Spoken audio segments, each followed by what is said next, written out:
Okay, perfect. Hello, boys and girls. Welcome to the very first episode of one-on-one interviews about physical performance. I'm super excited that we have started this project, and I'm even more excited that in the first episode I will welcome our guy, strength and conditioning coach of Žalgiris basketball, Justinas Grainys. Everyone knows you as Justas, right? Justas, yeah, it's easier to pronounce. It's like a nickname. So before we start the interview, I would just like to talk with you about the idea of this interview and the goals. In the last couple of years, I have realized that there is a lot of great content coming from United States, from Australia, in the way of podcasts, interviews, and here in Europe we learn a lot from these podcasts, obviously. Because it's really easy way to digest this content, and some podcasts present more scientific knowledge, some of podcasts focus more on practical application. We're gonna focus on everything, both science and practice, and what I'm trying to do here in Europe is just to put some great people together, sit for a talk. We don't have any limits. Sometimes it's going to be 30 minutes, sometimes it's going to be maybe 2 hours. We see how it goes tonight. We will cover 30 minutes. 30 minutes. We will have many topics to discuss, and basically the goal is, as I said, to bring some awesome people together and to present them on the internet, on this YouTube channel, because I think it's not that they deserve to be on YouTube. It's more that they need to be on YouTube, because I think we can learn a lot from people like Justas, and that's why I'm so happy to start this first episode. Of course, the goals are also to motivate young strength and conditioning coaches, motivate and share our scientific and practical knowledge with them. Hopefully in the future some of the guys who will watch this podcast will get in touch with guys like Justas and maybe find their internships, find their future colleagues. So I think it's one of the important parts. And also for experienced coaches, I think it's always good to hear what your colleagues think and how they work, so maybe you can get some of the ideas for your daily work. So I think we can start. I would not like to talk too much about you. I think it's more important that you present yourself. I will just say that you have been in the system of Žalgiris for the last 10 years. I think it's a great success, and for me it's really a privilege to be here with you tonight, so we can talk a little bit about our field. So please take your time to tell us a little bit about yourself. So as you told, it's like anniversary for me this year. It's not in the main team, but in general in the Žalgiris system, because we have a system from the kids. And in 2009, I started to work with the kids, with the 1994 generation. So it means at this moment, Marius Grigonis, Lukas Lekavičius is playing in the main team. Mm-hmm. So they took the same way like me, and we joined the main team. So in 2009, I started work with them. It was like 16 years old guys, 15, 16 years old guys. Next year, it was pretty good year. We won all the like school leagues and everything. And next year, I have opportunity to work in the second team, because it was some changes. We created a new team in the LKL is Lithuanian league. And step by step, next year, I joined the main team. So those 2 years in the system as a second and a junior team, and now it's my 8th season in the main team. Perfect. Time is going fast. Time is going fast. So tell me one thing.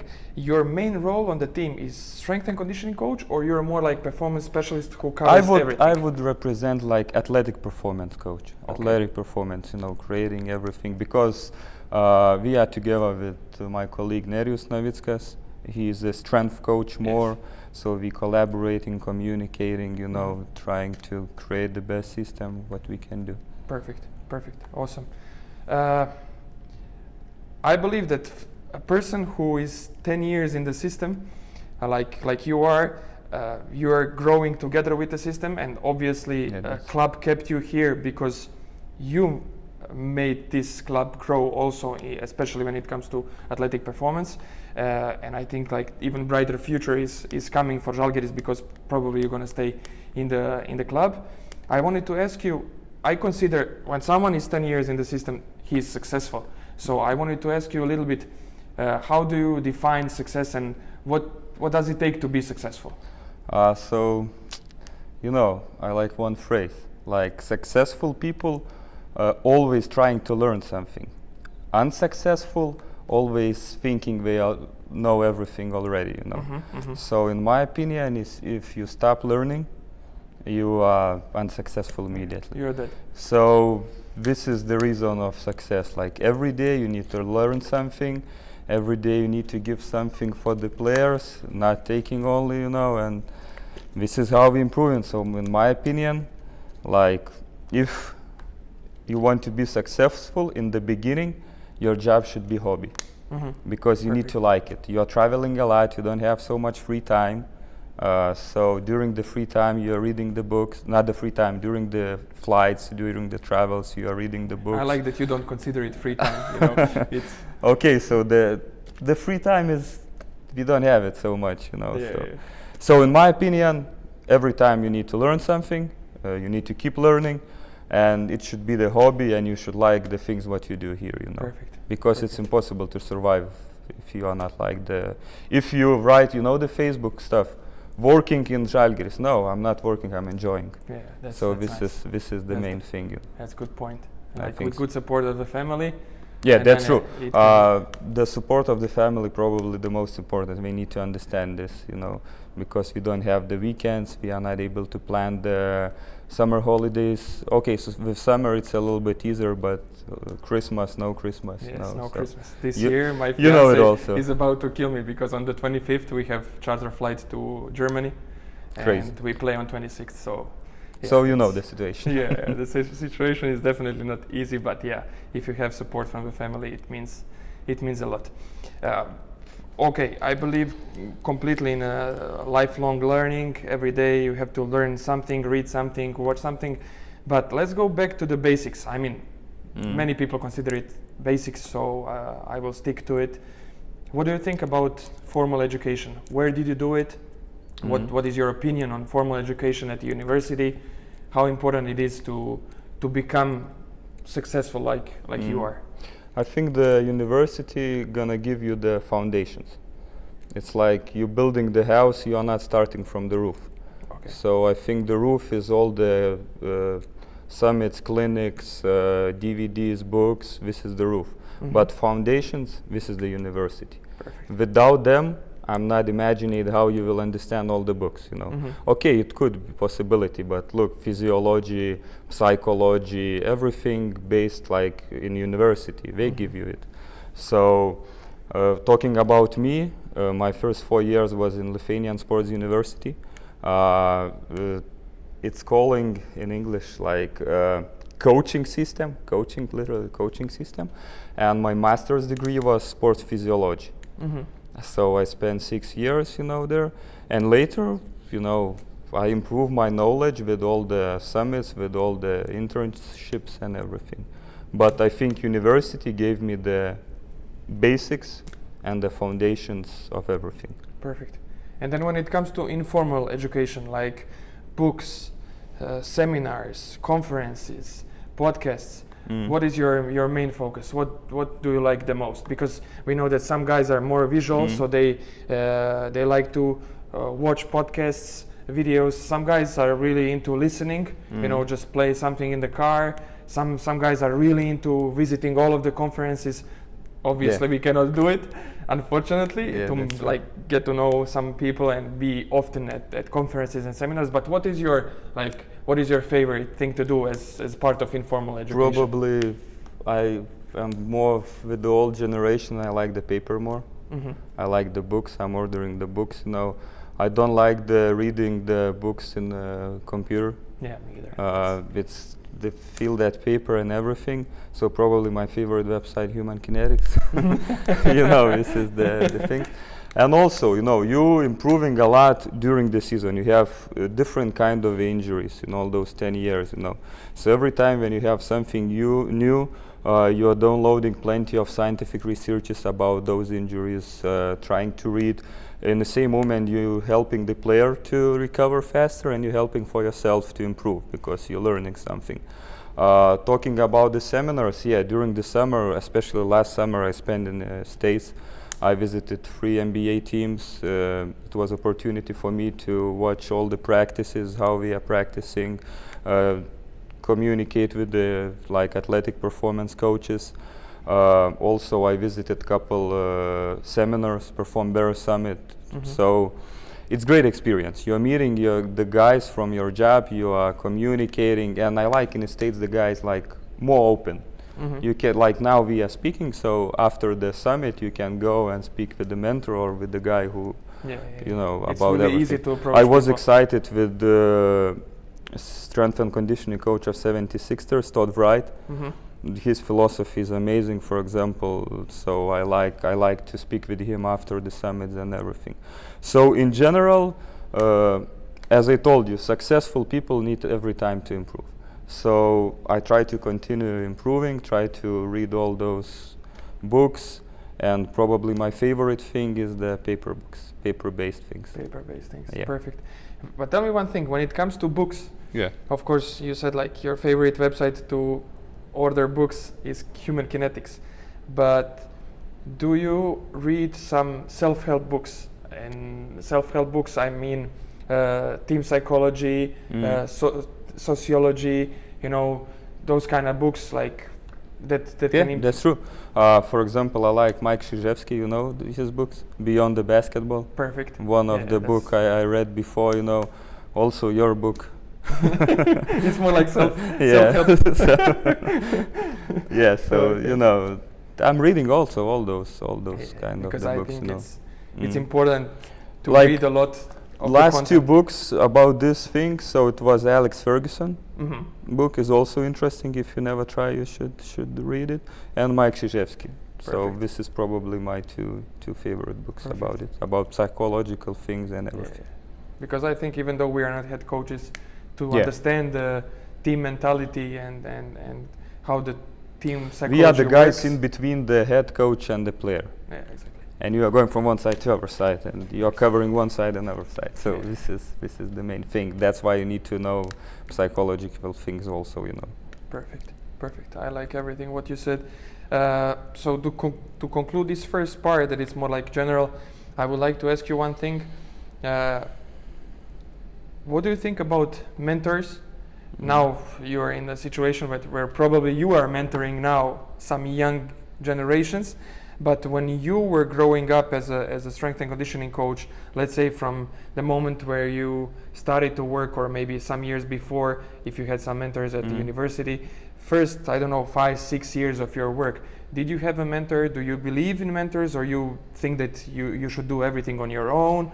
What is your opinion on that? I had the 2 best mentors, I can tell like this.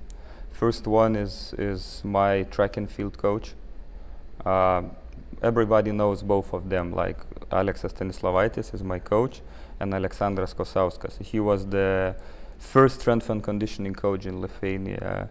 He coached Sabonis. He went to the Portland with Sabonis, and when I came to the second team in 2010-11 season, it was opportunity like Paulius Matiunas, our GM.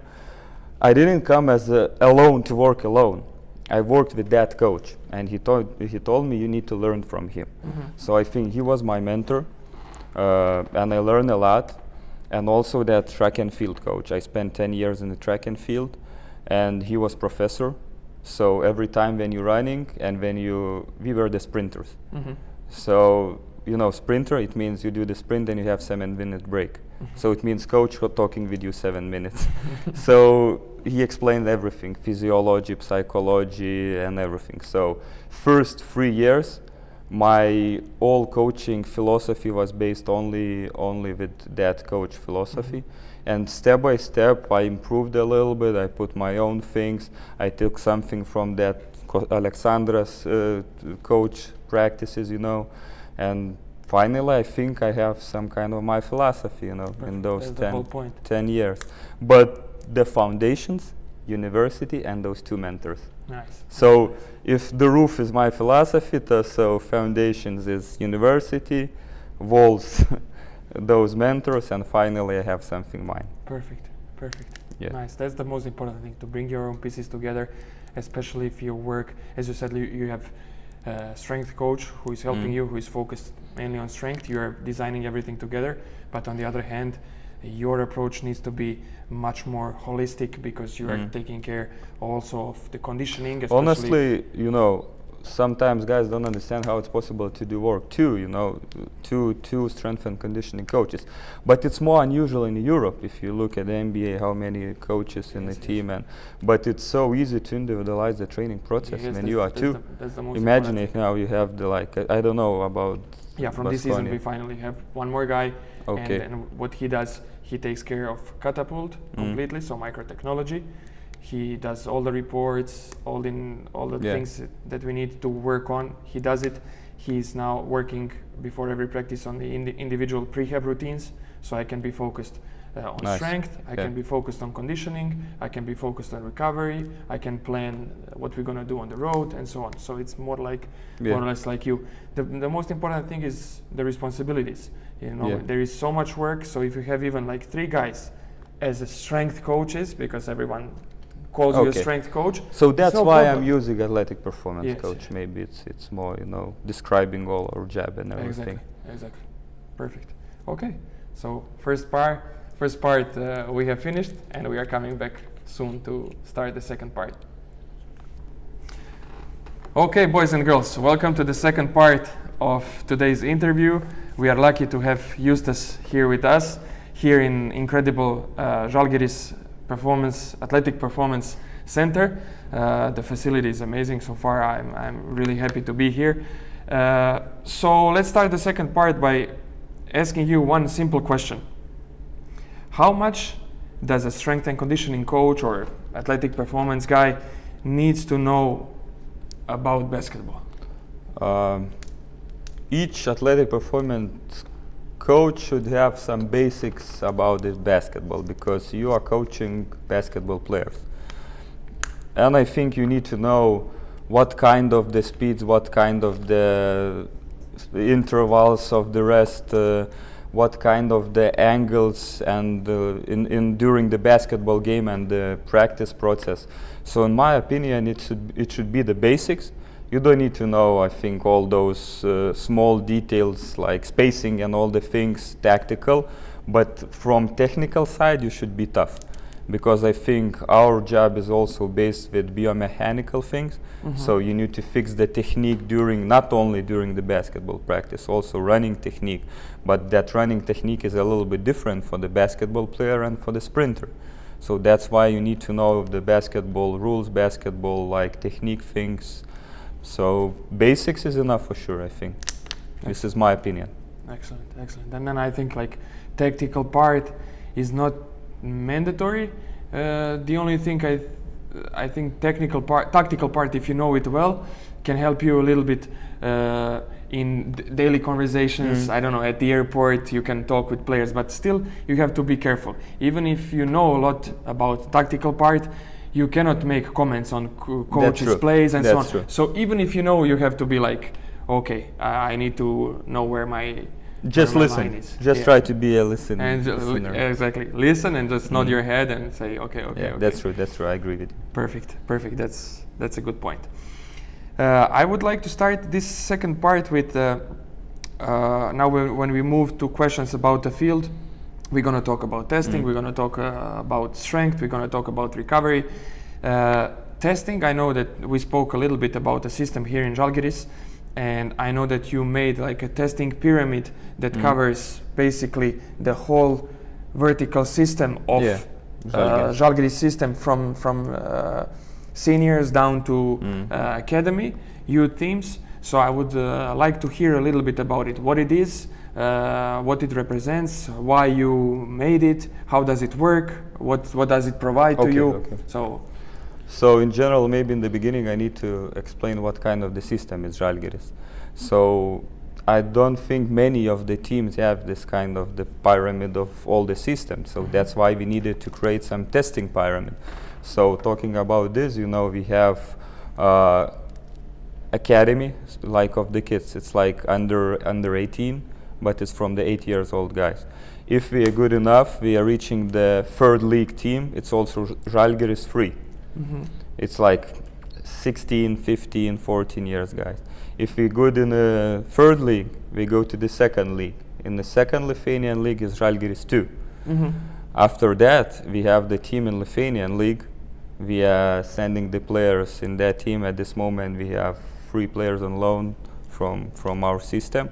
And if we show we are good in the men's level in the first league, we go to the Žalgiris. So this is the pyramid, and that's why this year we decided to create the system to follow and control not only the players but the coaches too. So we did the same physical test for the each group. For example, in the school we are doing a little bit less of the test. I will explain later what kind of the test if you're interested, but step by step the kid from the basketball school doing the same physical test with a little bit more, and we're reaching the same things like we're doing in the main team. So also the IT guys created the system. I don't know the right explanation in English.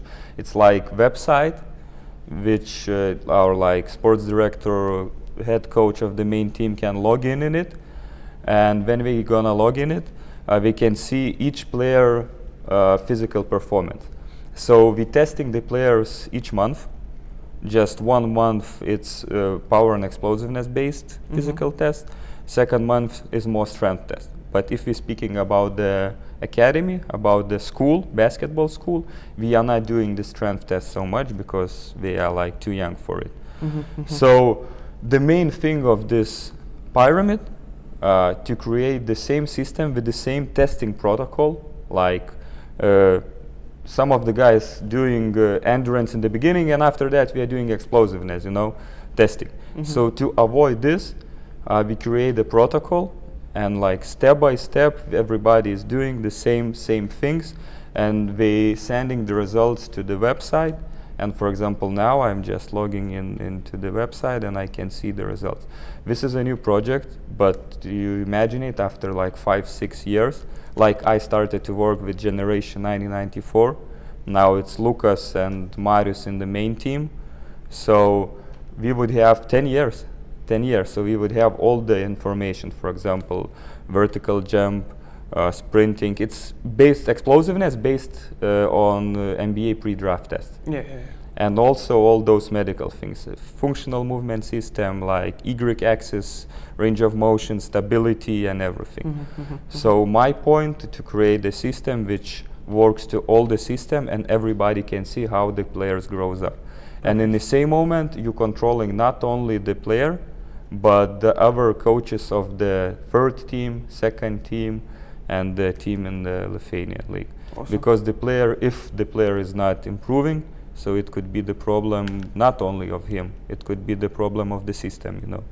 So that's why now we are following the results of each player improvement. I think it's an incredible way to monitor the whole system, because what you said, like there is so many teams, so many young guys. It's really tough at this moment with the young fellas, with the basketball school, because you know how it is. One day we in football, next day we in basketball. It's changing. So that's why I told you in the beginning we need a little bit less tests. So for example, only the vertical jump, only the speed, and following each month all those wingspans, your weight, your height, and that's all. Perfect. It's really nice to hear that some system like this exists, because it's crucial for like long-term development. And in a club like Žalgiris with a great history, this is the future, and for sure they want to keep working in the same way. We are not that kind of the club which can buy the player from the market, like CSKA or I don't know. So we need to grow the guys from the kids to build something in the main team. And I think you you are able to do it because the culture in Lithuania, basketball culture in Lithuania is one of the best in Europe.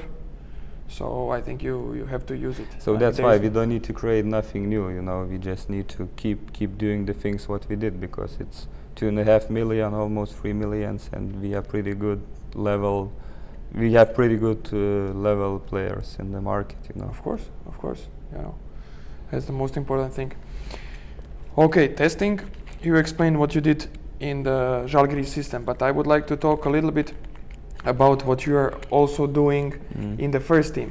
What are the goals of testing in the first team? We know that very often it's very difficult to retest players because the season starts, so many games, then at the end of the season maybe some players are already very loaded, they have problems with their knees, ankles, and you have to be really selective which kind of tests you want to repeat, if you repeat any tests. So I would like to hear your opinion based on practical experience. Okay, so talking about first term, it's a little bit different, except for the players till under 23, because if it's Lithuanian, especially player under 23, he is still the system guy, so he keeps continuing those tests which we're doing with the basketball, like all those pyramid, like all that pyramid, you know. So the pyramid testing is works till under 23. For example, before our game, we did in Monday, we did the test with the 2 guys, because we have 2 guys under 23. We did the physical performance, explosiveness test and everything. Talking about the main team players, we are doing the tests only before the preseason starts. So it means we're doing more based on isokinetic thing, quads, different hamstrings, you know, all those things. So I'm doing those tests more to analyze the players, and we repeating the tests only if we have some problematic spots. So for example, simple example for you. If we did all those physical tests and medical too, and we found some significant difference between quad and hamstring, like 20%, so we're gonna repeat the test. If everything is okay, we are not repeating during the season, because, you know, if some happens, again you're gonna do the test. So in general, before the season, we are doing all those tests. After that, I'm trying to create the individual program. Can you tell us which tests? Like what okay, let's start from the first thing. What we're doing, it's like quad and a hamstrings extension. You know, with the isokinetic dynamometer, functional movement system screening. When you're doing those, third one, we are doing VO2 max, because we are using catapult also. Running on treadmill, checking the lactate thresholds, VO2 max, also heart rate max and everything. Next one, we are doing the range of motion exercises, mobility of your hips and everything, and also maybe you heard SFMA. Yeah, of course. So this is the screening SFMA screening, stability test. Who does it? You do it, or no, physios? For sure no. We have like barter with some medical, how to call it, clinic, with a medical clinic like this, and we had a guy from Olympic team.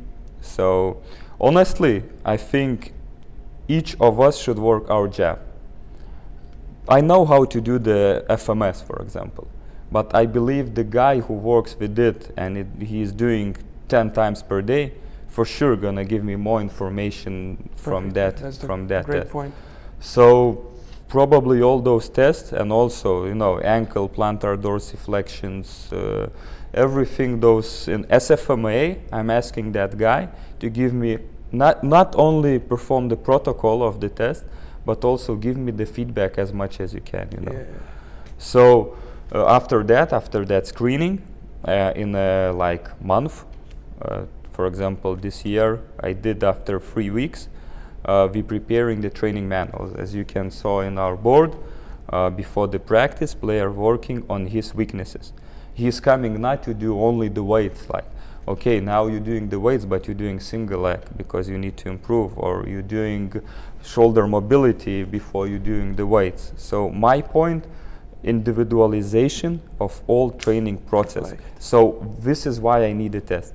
Those physical tests as like lane agility or vertical jump sprints, I would do it if I have a time, but you know also I counted last year 90 games per season, so no sense to do it because players are tired. They will not be so motivated to perform those tests, you know. And that's why I'm concentrating more on the medical performance things, like all those tests, to avoid the injuries and keep the players healthy. So I think this is the key of the testing. And also those VO2 max tests is important for me because we are using sometimes catapult, sometimes only the heart rate belt. So I need all the thresholds to control the training process, you know, because we're communicating with the coaches, we are sharing the information, and that's why I need a couple of those tests. So in conclusion, we are testing in the preseason, repeating it if it's something wrong in the middle of the season, you know, or after the month if it's really something crazy, you know, and it's everything based more on injury prevention. Okay. We are not doing those like power and explosiveness tests with, for example, Justas, who is like veteran guy, you know, and what is the sense to perform. We are doing more biomechanical, not the biochemical thing, like blood tests, you know. It's also during the season 4 or 5 times per season. Yes. So I think answer it. Perfect. So when it comes to running tests, you're only doing the VO2 max test on treadmill? Yeah, on so treadmill. It means probably that you're not running any kind of beep tests on the court? No. Okay. So except the under 23 guys. Under 23 because they continue with... We are continue working, you know, and we are following the result. Okay, perfect. I have one question that is probably not easy to answer, because even if I ask myself that question, it's tough to answer. I would need some time to find the right answer. But when it comes to assessing physical preparedness, so like physical capacity of basketball players, which test would you say that describes the most your physical readiness, physical preparedness of one player? If you would have to choose one or only one. Okay, it can be two. Okay, it can be two. It can be two. But what would you do with athletes, or like if coach asks you, hey, how is this guy? What would it be, like 1 or 2 tests? So I would measure VO2 max. So I will know anaerobic and aerobic capacity, and I would do one of those power and explosiveness. It could be maybe stiffness with the opto jump. So you're showing the power endurance a little bit, you know. Okay. So you can see if you're doing the stiffness. For the guys who don't know stiffness, 8 jumps in a row. Yeah, it's 8 jumps in a row. So you can see the height of the jump. You can see the quickness of your feet, and also you will see the aerobic and anaerobic capacity of VO2 max test. So probably I will choose those 2. Perfect. Yeah. I like it. I like the answer. And yours? Mine? For basketball players, I would maybe do 300 yards, repeated 300 yards, 2 times. Even though I like to see the basic capacity of aerobic, I would maybe go into more like an aerobic part, even though we know that basketball is a mix, so that's why I have a doubt. And then, as you say, some pure power tests. So for example, maybe I would do 30 centimeters, 45 centimeters drop jump, but it's also, as you say, it will give you the contact time, if you give you the height, if you give, it will give you the power output. So it's more or less based as yours. That's true. But it's very, very similar answer, you know.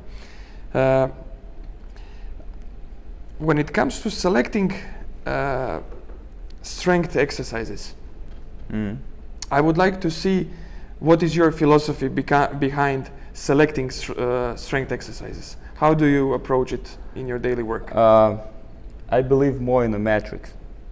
Like, to explain it more, as I told you, that Todd Wright, his philosophy based on the matrix, also my previous mentor's philosophy based on the matrix. The matrix, it means I believe in angles.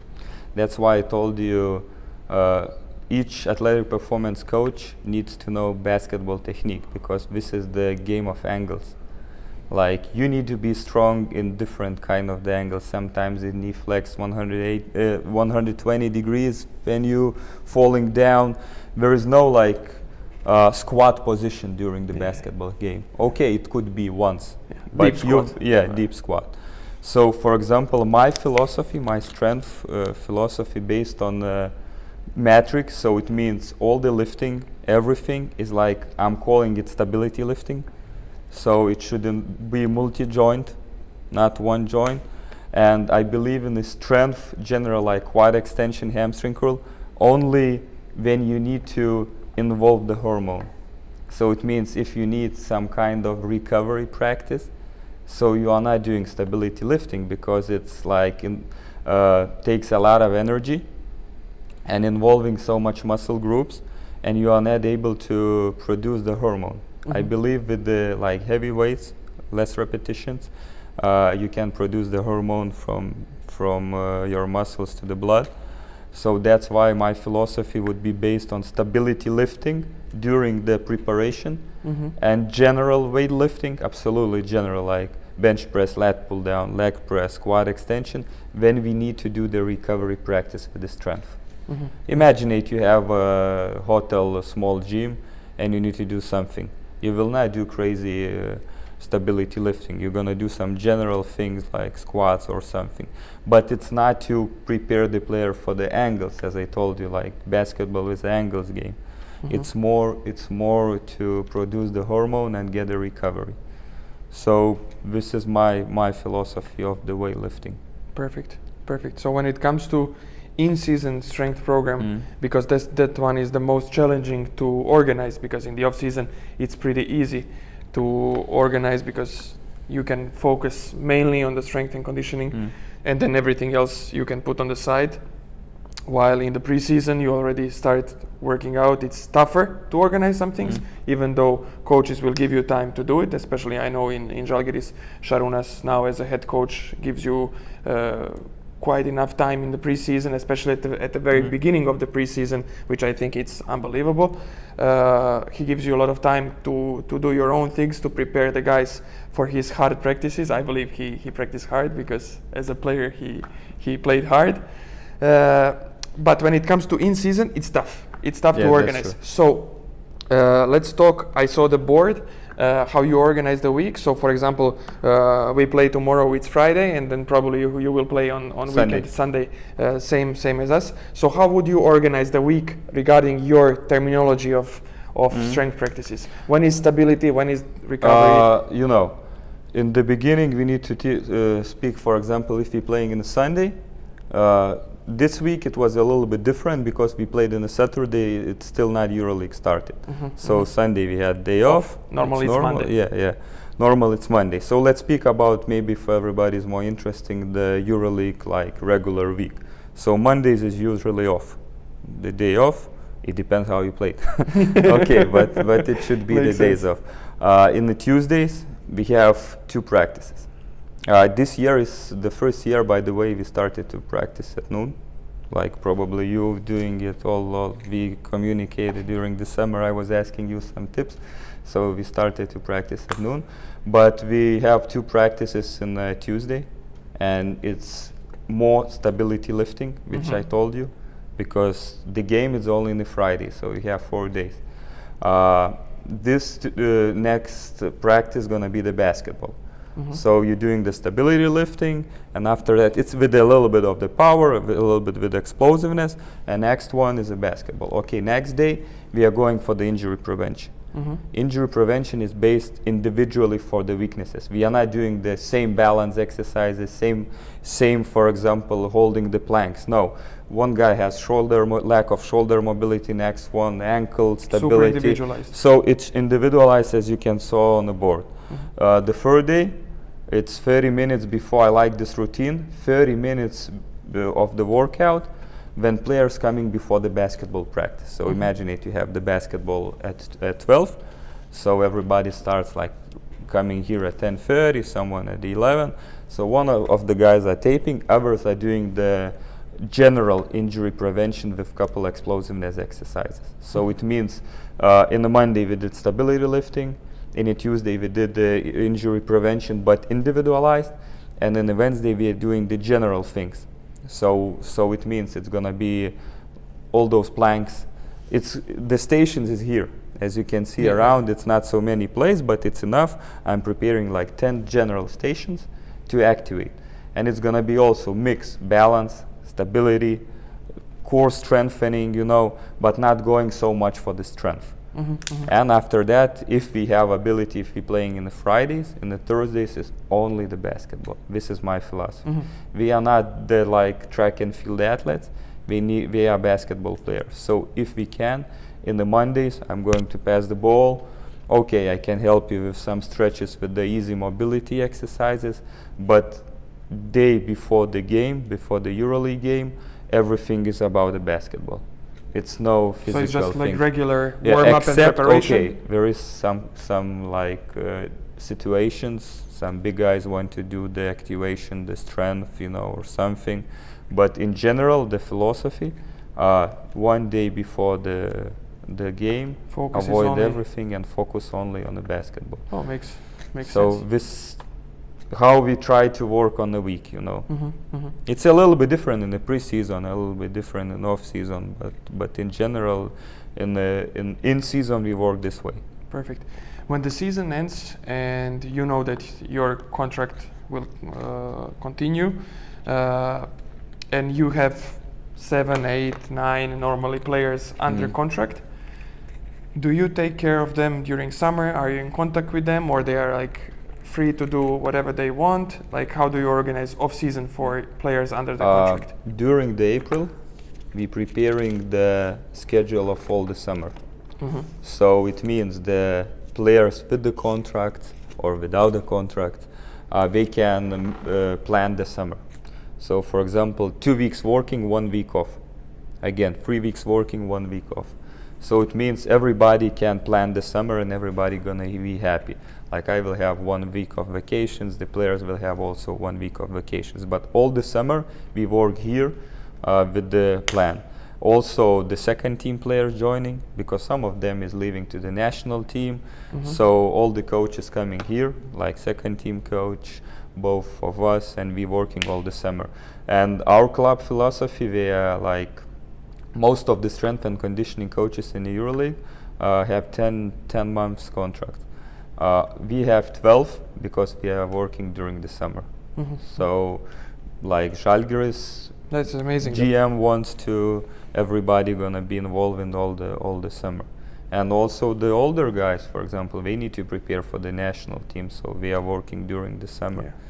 In general, first 2 weeks, 3 weeks after the season finished, we try to lock the doors here. We are not letting nobody, we are not working. Okay, we are working with the younger guys because the second team is finishing in the middle of May or something like this. But in general, all the summer, you can feel the people, someone is working here. Nice. That's really important, and I think that's a really great thing to have a full year contract. That's also my situation in Baskonia now. My contract always starts 15th of August and expires 15th of August. Of course, as I'm not from Spain, they let me go home, but I need to take full control of the guys under contract. I have to be on a daily basis in contact with them. So I think it's really important part that club supports you in full year control. And also, for example, you sign a new player, immediately you communicate with him, you contact him, you asking maybe you need a plan, what kind of your summer plan. Same this year, we immediately contacted Alex Perez or others. Some of the guys played in the summer league, so we didn't disturb them, you know. So this is all the summer you are working. So that's why I told, if you want to be successful, you need to work all the year. Yes, perfect. Yeah, that's a really important point. I really like it. Okay, enough about strength. I would like to focus a little bit on recovery. This is the last part of this second part of the interview. I think in EuroLeague as in NBA, recovery is very, very important because we play games every 3-4 days. In NBA, it's even more frequent, like every 2-3 days. So I would like to ask you, what is your opinion on recovery? Do you see it as a really, really important part of the game, especially now in the last 3 years when EuroLeague changed the format, or it's more or less like it was always? What is your opinion? I think this is the key of our job. Recovery during the season.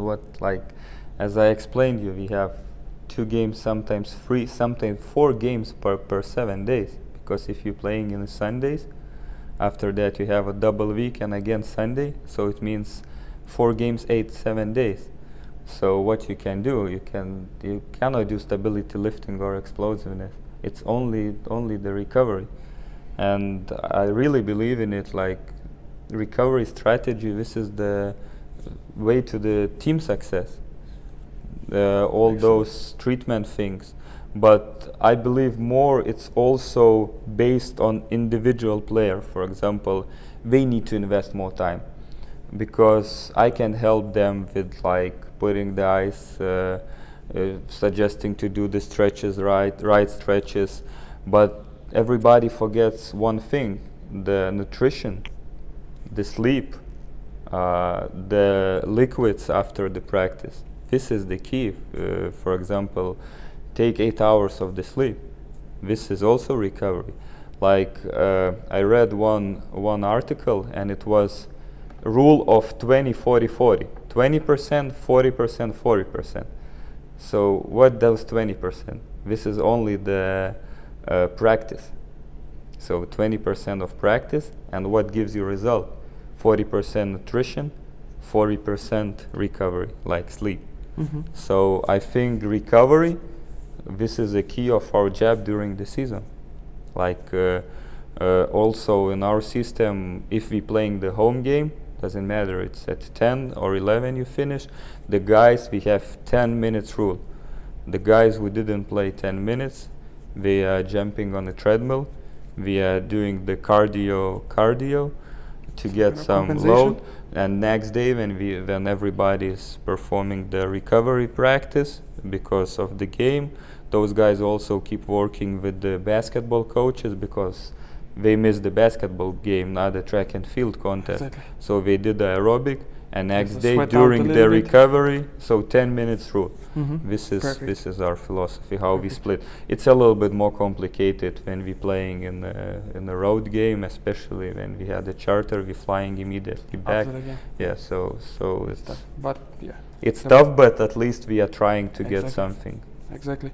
I really like the point about recovery, and I think since it's our very, very important job during the season, this is where the social skills really pay off. Like if you really know how to communicate, if you know how to motivate, if you know how to represent your knowledge, and how to be persistent, but also not to push players too much, especially by making so many protocols on recovery, then you're a little bit annoying. If you can find balance behind what everything what you are trying to achieve to improve recovery, I think this is the most important part. Not forgetting mental recovery, because if it's too much things around, you also get tired. Like central nervous system need to recover half of the year. For the muscles, you can do it in 72 hours, fully recovery. So I think it should be easy. Everything in our job, it should be simple. So all the warm-ups, everything, it should be simple and clear for each player to understand. This is the key, because we have a lot of mental pressure during the tactical, during the videos and everything. Yes, and then games. Games are super stressful. It's good when you have calm coach. Yeah. No pressure. No pressure. Excellent. Tell me, what are your favorite recovery methods when you have to choose? Like, what are the first thing that you are looking forward to do with the team after the game? Of course, I know that you will do much more here in your facility when you play home games. Some things are more tough to organize on the road, so let's start from the home games. From the home games. Yeah, because at home you can do your favorite things. Yeah. On the road, sometimes you cannot. So let's keep away the away games and focus more on the home. Okay, in general, in the beginning, probably the most important for me to stop the inflammation. So ice, game ready things, also mixing warm and cold water, also simple ice tub, as you saw we have also, and I believe also in active recovery. So it's cardio, but we are doing it next day. For example, if we played at home and next day we had the practice, because Sunday is again the game. So during that recovery, we start with the simple foam rollers, just to relax the muscle, avoid the soreness, and doing the aerobic capacity. Aerobic capacity, we know the thresholds of each player. So we did those tests which I told you. In the beginning of the season, we did the VO2 max, so I know the aerobic threshold. We are doing with the heart rate sensors, nobody is crossing. Also basketball practice based with the aerobic capacity. So this is the main thing what we are trying to do, I'm not talking about the doctors, so like Normatec, all those things, I think each thing give you the results. This year we had the opportunity to get our own cryotherapy, but we decided to avoid it instead of create like cold water tubs, or something for the next year, Perfect. Nice. So step by step trying to involve something. And also I read the article, I try to find, you give me the question, last year I tried to find the answer in this question. For example, which recovery strategy is the most effective? So if you try to find the scientific researches about it, in conclusions, everybody wrote, we need more researches, but each thing gives you the results. So ice, aerobic capacity,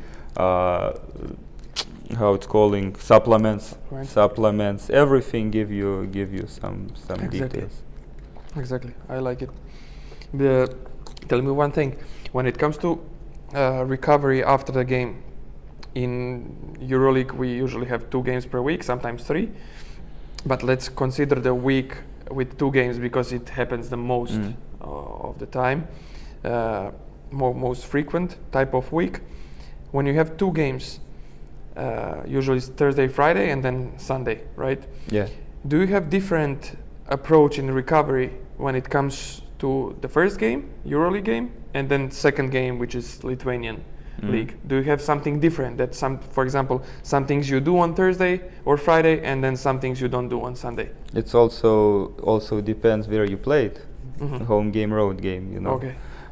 If in Lithuania it's not so complicated comparing with the Spain, because the longest travel is 2.5 hours here, and also a little bit different level. So it depends what kind of the game it was before.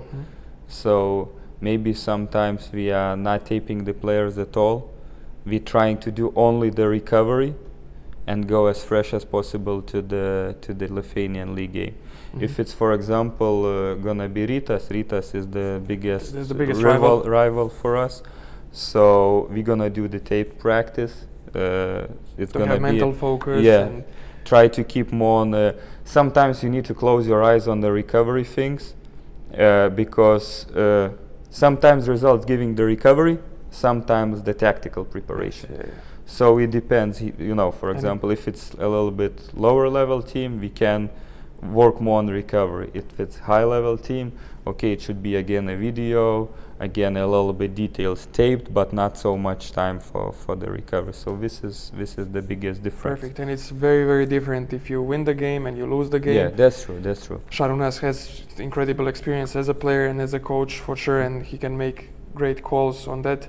But definitely one day after the game, you have to be. I believe more, some old coaches used to do like, if you lost the game, tough practice. I believe more you can kill them in the video. So it's still you are sitting, you are not so exhausted during the basketball practice, but you are watching your mistakes. So it's also some kind of the punishment for. That's a great point. I really like it. I really like it. Like Coach Šarūnas told, video don't lie. You know, I can tell you whatever you want, but I will show you the video and we will see who is the true. That's an excellent point. That's really good. And it is the way to preserve the energy, you know, not to spend energy between the games, but still be in complete focus, you know, working your mind, because professional players, they know how to play.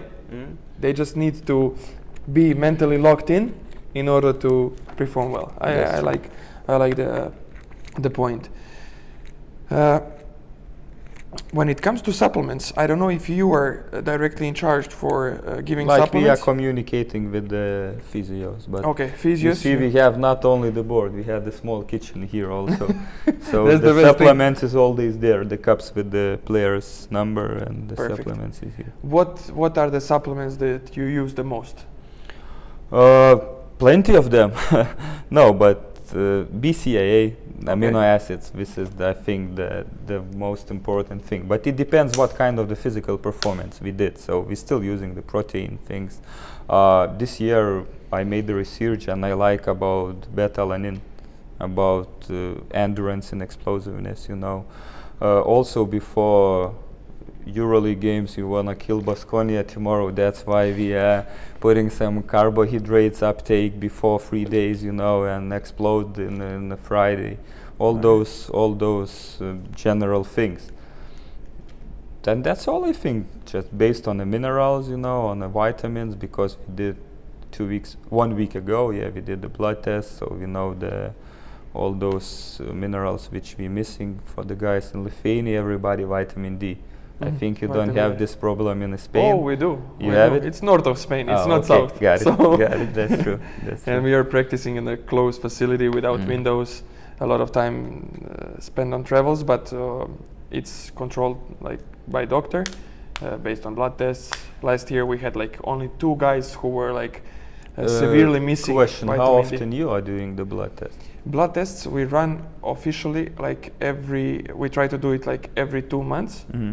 So as you said, like also maybe when it comes to preseason to the end of the season, maybe it's 5, 6 tests. You know, at least 4. With creatine kinase also, with all these things. We used to like every 2-3 months we run the full blood test, and then we also have the Reflotron machine to measure creatine kinase on a weekly basis. You know, we share it with our football club as a foundation, so we can get that information on a weekly basis. But what I wanted to ask you, of course, blood markers, very important feedback, even though we don't have it on a weekly basis, more like monthly basis or every 2 months. I wanted to ask you, do you have some kind of method that you use to monitor recovery? Like, it can be a simple question to the players, some wellness questionnaire, or something more advanced. Do you have anything that you use to monitor recovery and to put number behind it? It's only probably well-being scale. It's only this one. Also, I believe a little bit in the heart rate, because we are using heart rate belts during the practices. So as after the rest day, usually the practice is gonna be the strongest, and gradually keeping the intensity but decreasing the amount of the practice, you know. And I can see the things on the recovery. I am doing like simple thing, if you want the numbers. So it's not so accurate as I read in the scientific things, but it's still correlating for me with the player's freshness. So for example, 1 minute interval after high intensity load. So if you have the player with the belt, he's performing the exercise, he has some gap, substitution or something. I just measure 1 minute, he finished with the 170 heart rate, after the minute it's 130. So if the player goes in the 45-50 beats per minute recovery, I like it. And for example, if it was the strong practice, the recovery is gonna be 30-40 beats per minute. If it's easier practice and like coming to the game, it's gonna be 50-60 recovery. So I found this one and I like it. Some of the guys can try to do it, I don't know, and let us know if it works or no. But for me, this voodoo, how I can call, because as I read everywhere, it's more based on nervous system, parasympathetic and sympathetic nervous system. And sometimes if the player is stressful, it could be wrong results. But for me, it works as but if you do it like very often, you know, it's if you go to more. the hospital, they will and they want to check your wellness. You're gonna do 20 squats, and after the squats, you're gonna measure your heart rate. And again, after a minute, you measure your heart rate. So this is the protocol of simple aerobic recovery. So I'm doing this during the practices. Taking this season, we had, for example, this season, I don't want to tell the names, you know, but we had the problem with one guy, and I told, hey, come on, it's only 15 beats recovery per minute. One practice, second practice, third practice. Immediately we did the blood test, and we found too much potassium in the blood. So it's also showing what it's correlating a little bit with the things. That's great point. So this is practical use. Excellent. I really like the point. Okay, with this we can conclude the second part of the interview, and we can take a short break and we go to the last part. Thank you. Okay, we are back with Justas, and we are going to open the third part of this interview with some simple questions. So, basketball players, not all of them, but 3-4 players always on the team are tall. Some of them super tall.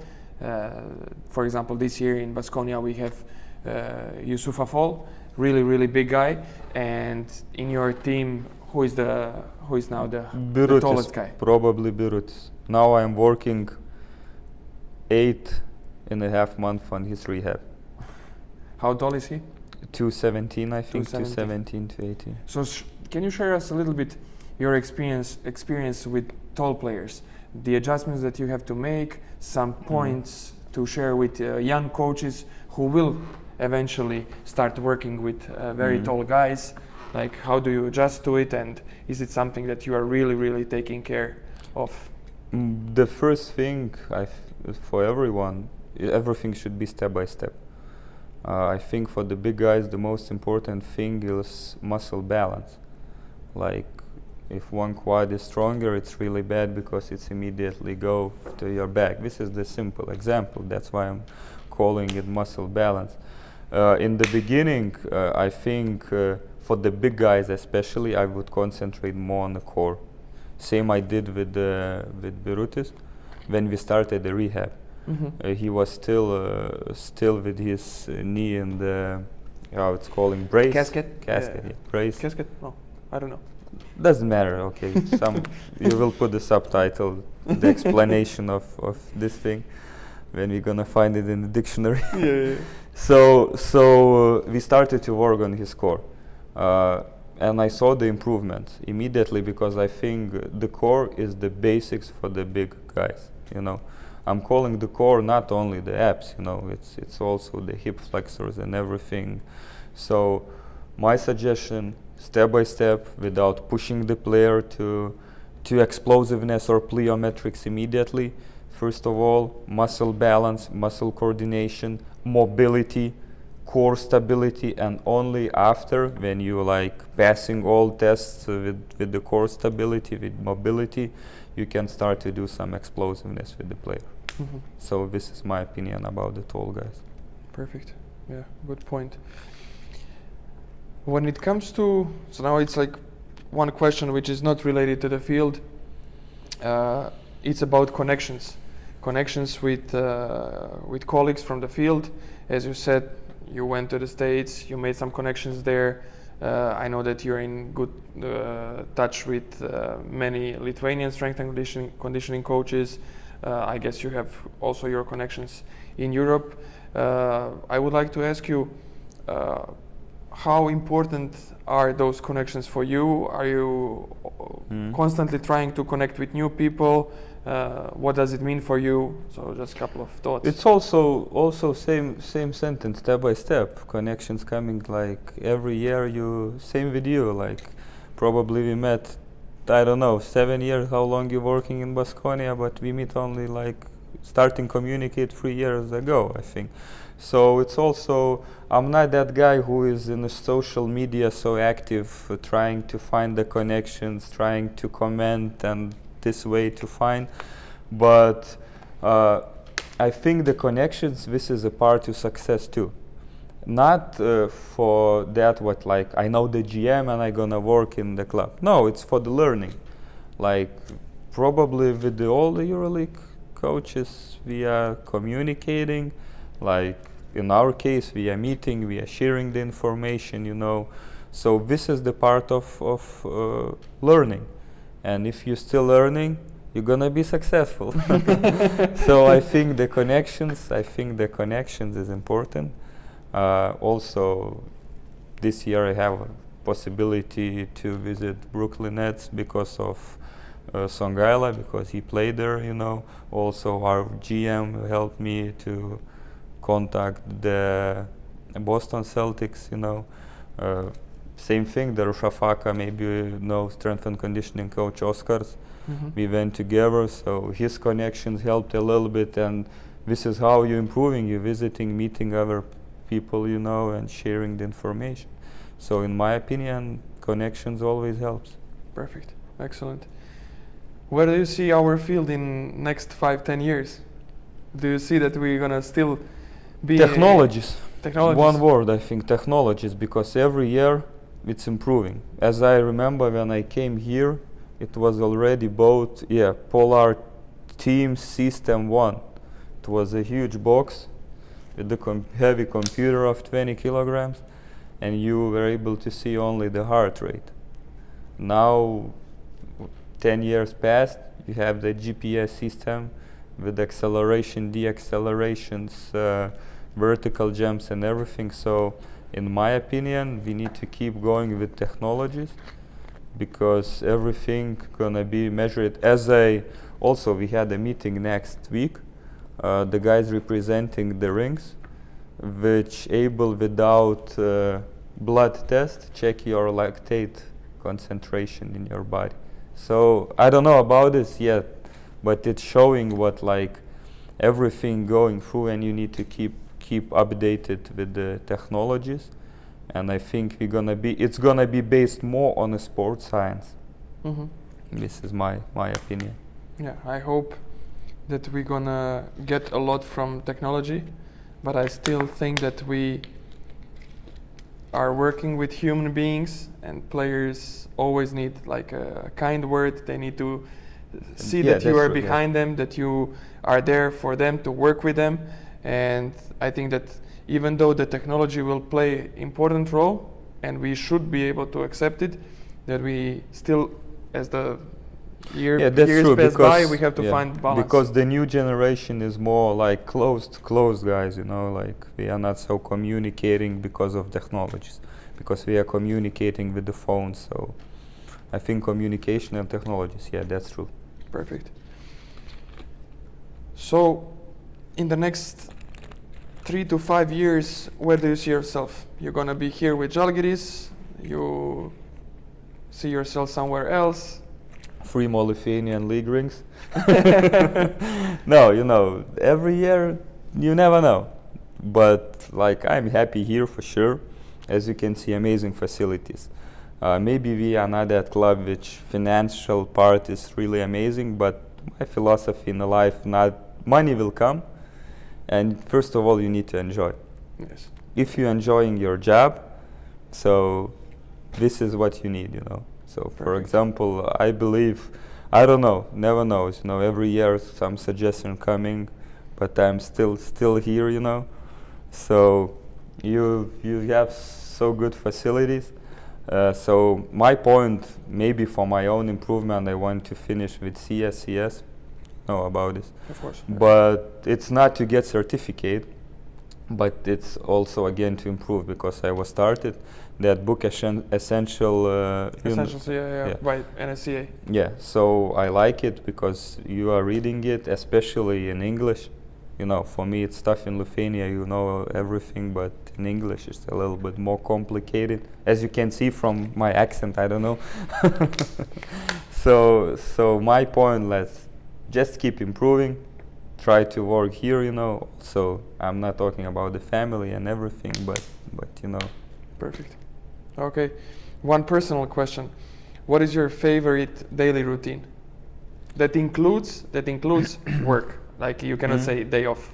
Example of your favorite daily routine where you have to be with the team. And if it includes day off, it's gonna be not the day off. yeah. Because day off from the team, you're here with young guys, with injured guys, for if yourself. If it's not for myself, I'm sitting here. But it would be probably EuroLeague game day. So tomorrow it's my favorite routine. How it looks like. So for example, I wake up really early, like for example tomorrow again 6:20. 6:20 because at 8 I have some private practice, it's for fun, After that immediately go to arena, my workout, shoot around with the players. We have the restaurant here, Sala, so we also going everybody to the restaurant. Not everybody, it's not the rule everybody, but most of the guys coming. Of course nap. Before EuroLeague every time nap, but I think tomorrow we're gonna struggle with the nap because we're gonna meet again to discuss about something. At least we're not gonna record it. Yeah.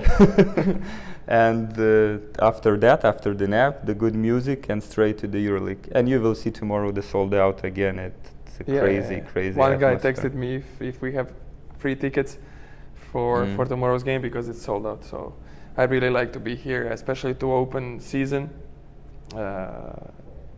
For me it's incredible atmosphere, it's really nice, not so many courts like Žalgiris are in Europe. This is a huge support.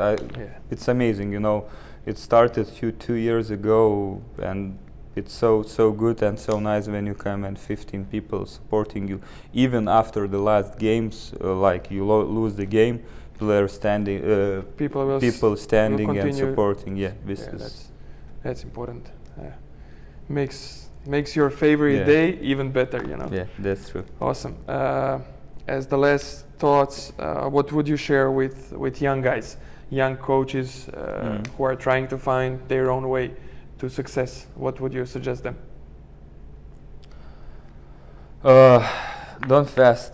Don't go fast, because everybody immediately after university wants to work in Žalgiris or in the highest level of football, basketball. I saw it from interns in our club, because all the interns goes to the second team. This is our philosophy, But my suggestion would be try to dig, try to work, try to learn, and everything will come. If you give your effort, your maximum, you will see step by step. I also started to work in euros. It was 200 euros per month, but I like it. It was a passion for me, the hobby for me, and step by step I learn. I reach now the highest level.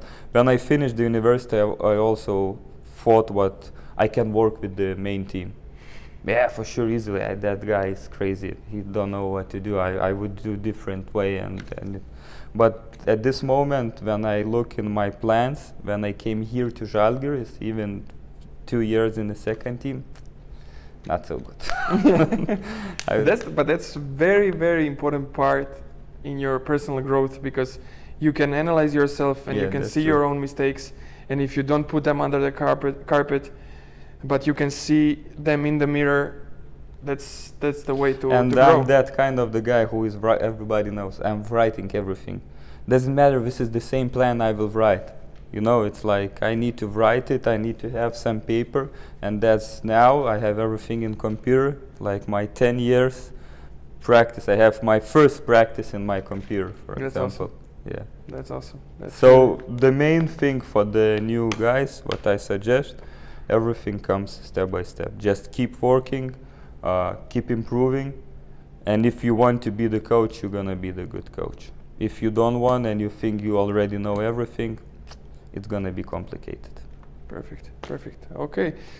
Quick questions to finish. I will give you 5. I don't like quick questions. Quick questions. 5. It's not like 3 seconds, but like take 5 to 10 seconds. Should I take the stopwatch? Take 5 to 10 seconds to answer it. First one. What is the most effective for you power strength exercise? One power. 3 seconds. 3 seconds for the answer. I don't have the favor. Could I answer it longer, or I need to straight tell? Just one exercise. Man. First pick. For explosiveness? Power strength. So Trap bar squat. Trap bar squat. Okay. Perfect. Makes sense. First book that comes to your mind. Now it's yours book because you're sitting in front of me. Quick answer. Okay. Next one is creatine. Yes or no? Yes. Okay. It should be quick. Now it's a tough one. Nike or Adidas? Nike. Oh, this one is the easy one. Okay. Recovery method number 1 for you. Ice therapy. Okay. It cannot be basketball. What is your favorite sport? Football, soccer. Okay. Football, soccer, like European. Manchester United. Okay. Manchester United. Okay. And the last one. What would you be if you were not strength and conditioning coach? 3 seconds or like... Take your time. For this one, you can take your time. What would you be? Something with, I don't know, analyzing, maybe with the like catapult thing, some sports science guy. Behind the computer? Yeah, something with not behind the computer, but where you need to think a bit, Technology, numbers. Yeah, something with technologies. Okay, perfect. Thank you, man. Thank you. It was really, really a pleasure for me to sit here. We told 30 minutes and now almost the midnight, eh? Perfect. I guess people will find it interesting to watch it. I believe that you shared with us incredible content. That's the whole point of these interviews, to see what is in your mind, so people can know more, can be motivated, and I think we managed to share something with people. So thank you guys for watching this first episode, and stay tuned, of course, for the next one. If you like this episode, you can subscribe to the channel to just keep updated on our new things that we're going to publish. If you like this episode, share it, because I think that's the most important thing. If you like it, share it, as Justas shared with us his knowledge today, and I'll see you soon. That's it. Great job.